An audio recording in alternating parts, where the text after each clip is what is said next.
বাংলাদেশের গুমের ঘটনায় ভারত সরাসরি জড়িত, এরকম একটা রিপোর্ট আমাদের গুম নিয়ে যে কমিশন হয়েছে সেটা প্রাথমিক রিপোর্টে আমরা পেয়েছি। এটা আমরা অনুমান করছিলাম। অন্তত দুটো ঘটনা আমাদের সামনে ছিল।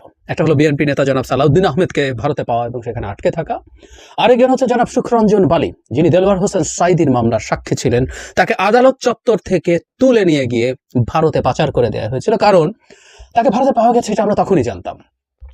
জনাব বালি কথা বলেছেন এবং আমাদের ওই রিপোর্টে সেখানে তিনি জানিয়েছেন কিভাবে ভারত তাকে নিয়ে গেছে, বাংলাদেশ থেকে তুলে নিয়ে ভারতের হাতে তুলে দেওয়ার পর কিভাবে তিনি সেখানে গেলেন তার বর্ণনা করেছেন। আমি সেটা নিয়ে একটু কথা বলতে চাই। এবং জনাব বালি শুধু এখন কথা বলছেন তা না, গত বছর যখন শেখ হাসিনার সময়কালই ছিল তখন জনাব দেলোয়ার হোসেন সাঈদী মারা যান, তখন তার জানাজার অনুষ্ঠানে তিনি গিয়েছিলেন এবং তিনি এরপর অনেকগুলো মিডিয়ার সাথে কথা বলেছেন, যেখানে তিনি জনাব সাঈদীকে তার যে বিষয়ে তাকে সাক্ষী দেওয়ার কথা ছিল যে তার পরিবারের উপরে হত্যাকাণ্ড নিয়ে যে মামলা হয়েছে সেটা জনাব সাঈদী যুক্ত ছিলেন না, সে সাক্ষী তিনি দিতে চেয়েছেন। এবং শেখ হাসিনার সময়ে তিনি সেই গার্ডস নিয়ে প্রকাশ্যে এই কথা বলেছেন। কারণ উনি এখন কি বলছেন, যে কেউ বলতেই পারেন যে শেখ হাসিনা পতনের পর তো অনেকেই অনেক কথা বলছে, আমরা ভবিষ্যতেও আসলে 5 আগস্টের আগে কে কি করেছেন সেটা আমাদের ভবিষ্যতের একটা লিটমাস টেস্টের মতো হবে।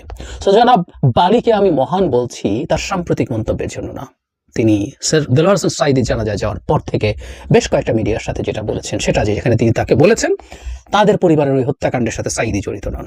কিন্তু বালির এবারকার statement is very important as well, যার মাধ্যমে আমরা আসলে ভারতকে সরাসরি রিলেট করতে পারবো।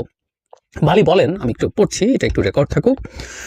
2012 সালে 5 নভেম্বর তিনি আদালতে যান, সঙ্গে ছিলেন কয়েকজন আইনজীবী। তাদের গাড়ি দেখে আদালত গেটে আটকে ফেলা হয়। সঙ্গে থাকা আইনজীবীদের সঙ্গে গেটের দায়িত্বে থাকা লোকদের তর্ক বিতর্ক চলছিল। এ সময় কিছু সাদা পোশাকের লোক তাকে নামিয়ে টানাটানি করতে থাকেন। একটি খালি কক্ষে আটকে রাখার কথা জানিয়ে সুখরঞ্জন বালি বলেন, ঘরে কোনো জানালা বা কোনো ফাঁক ছিল না। মাঝে মাঝে অল্প করে খাবার দেওয়া হতো। যারা খাবার দিতেন পাহারায় ছিলেন তারা নীল রঙের পোশাক পরা ছিলেন। 2 দিন পর অন্য একটি কক্ষে নেওয়া হয়। সেখানে জোর করে মানবতা বিরোধী অপরাধে দণ্ডপ্রাপ্ত মাওলানা দেলোয়ার হোসেন সাঈদীর বিরুদ্ধে স্বীকারোক্তি নেওয়ার চেষ্টা চলে। কয়েকদিন সেখানে থাকার পর আবার একদিন সকালে চোখ বেঁধে গাড়িতে তোলা হয় বলে জানান বালি। তিনি বলেন, গাড়িতে ওঠার সময় কোথায় নিয়ে যাওয়া হচ্ছে তা তিনি জানতে চান। এ সময় জায়গাটি বাগেরহাট কিনা তা টাহর করার চেষ্টা করেন সুখরঞ্জন বালি, কিন্তু তিনি বুঝতে পারেন যে ওটা বাগেরহাট নয়। তিনি বলেন, স্পষ্ট দেখতে পাচ্ছিলাম সামনে বিএসএফ, এটা বর্ডার এলাকা। সেখানে তারা আমাকে নিয়ে গিয়েছিলেন। কান্না করতে করতে আমি বিএসএফ এর হাতে তুলে না দিতে তাদের অনুরোধ করি। আমি বলি, এদের হাতে তুলে দেন না, প্রয়োজন আমাকে মেরে ফেলেন। এই কথা বলতে বলতে আমি মাটিতে পড়ে যাই।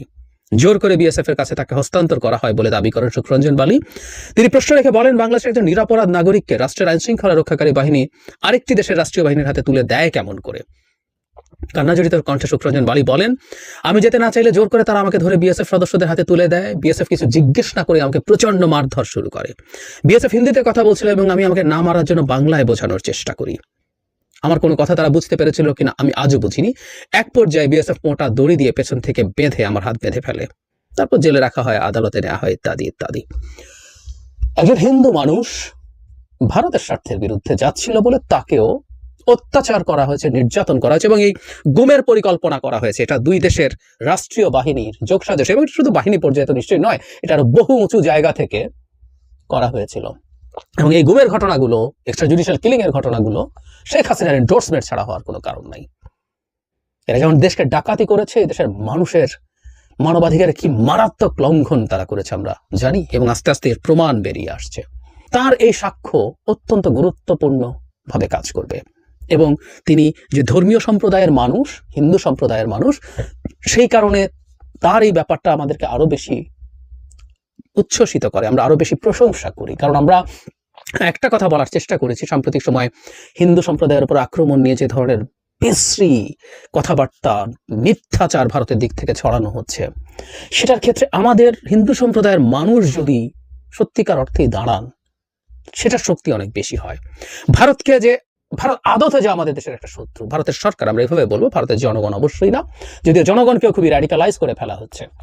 তারা যে আদতে আমাদের শত্রু, সেই বোধটা যদি হিন্দু সম্প্রদায়ের মানুষ আমাদের দেশ থেকে বলেন যে তাদের হিন্দু সম্প্রদায়ের পক্ষ হয়ে কথা বলা তাদের রাজনৈতিক স্বার্থে, এটা এই দেশের হিন্দু সম্প্রদায়ের স্বার্থে না, এগুলো যদি তারা বলেন, সেটা অনেক ভালো ইম্প্যাক্ট ফেলবে বলে আমরা ধারণা করি। সো যারা বালির মতো মানুষ, যিনি ধর্মীয় পরিচয় একজন হিন্দু সম্প্রদায়ের মানুষ, তিনি যখন ভারতের তার উপরে নিপীড়নের কথা বলেন, তাকে গুম করার ক্ষেত্রে যোগসাজশের কথা বলেন, ভারতের ন্যারেটিভ এস্টাবলিশ করার জন্য একজন ব্যক্তির বিরুদ্ধে মিথ্যা সাক্ষী দেওয়ার কথা বলেন, চাপ দেওয়ার কথা বলেন, তখন সেটা খুব গুরুত্বপূর্ণ একটা দলিল হয়ে থাকে, আমাদের এখানে থাকবে। আবারও বলছি, জনাব বালি মহান,